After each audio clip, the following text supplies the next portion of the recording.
और समृद्धि के नित नए प्रतिमान स्थापित करने के लिए समय समय पर होने वाला रिफॉर्म अत्यंत महत्वपूर्ण होता है। लगातार हर एक फील्ड में पिछले 10 वर्ष के अंदर बेहतरीन रिफॉर्म करके भारत की अर्थव्यवस्था को एक सम्मानजनक स्थिति में पहुंचाने और दुनिया की 5वीं बड़ी अर्थव्यवस्था के रूप में भारत को स्थापित करने के लिए प्रधानमंत्री मोदी जी के नेतृत्व में काफी कदम उठाए गए, रिफॉर्म किए गए। स्वाभाविक रूप से एक तरफ हम समृद्धि के नित नए सोपान छुएं, दूसरी तरफ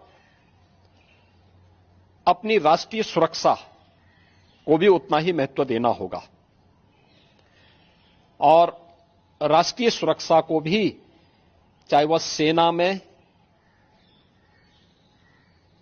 उनके साजो सामान में आत्मनिर्भरता के लक्ष्य को प्राप्त करने का कार्य हो या फिर सेना के आधुनिकीकरण से जुड़े हुए एक त्वरित निर्णय लेने की गति को आगे बढ़ाने का। सेना भी इस रिफॉर्म के साथ आगे बढ़ी है।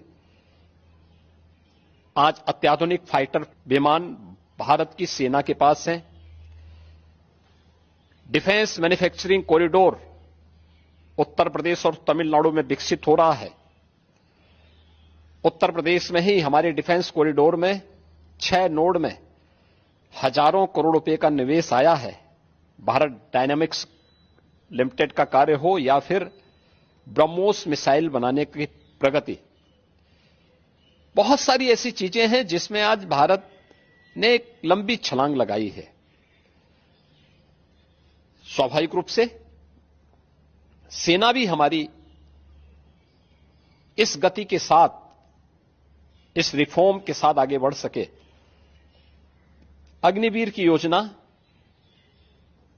भारतीय सेना में इसी देश से आगे बढ़ाई गई है। युवाओं के मन में एक उत्साह है।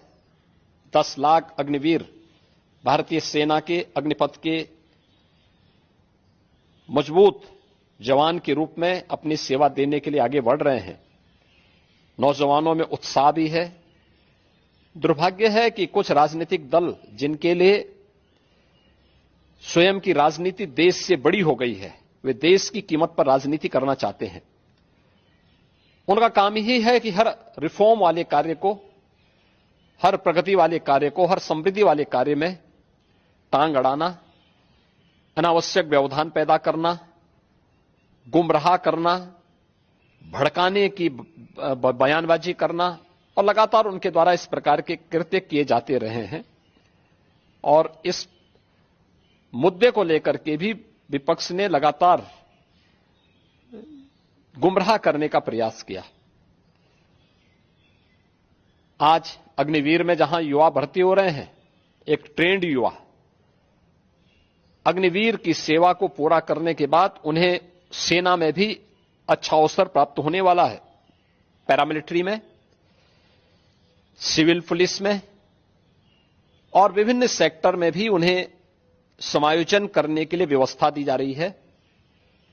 बीएसएफ ने, सीआरपीएफ ने, सीआईएसएफ ने, अन्य तमाम हमारे जो पैरामिलिट्री हैं, उन्होंने भी इस बात की घोषणा की है और उत्तर प्रदेश सरकार ने भी इस बात को कहा है कि अग्निवीर की योजना जैसे आगे बढ़ती है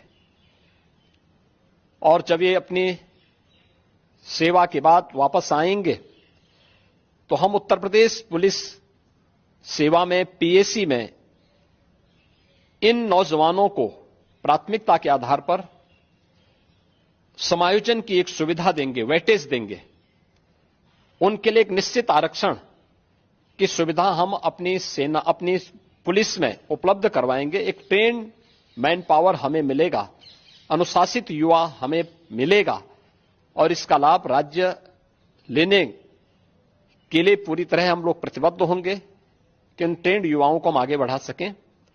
और मुझे लगता है कि हमें प्रधानमंत्री मोदी जी के और भारत सरकार के इस सेना रिफॉर्म के अभियान के साथ राष्ट्रीय सुरक्षा को सर्वोपरि मानते हुए आगे बढ़ना चाहिए।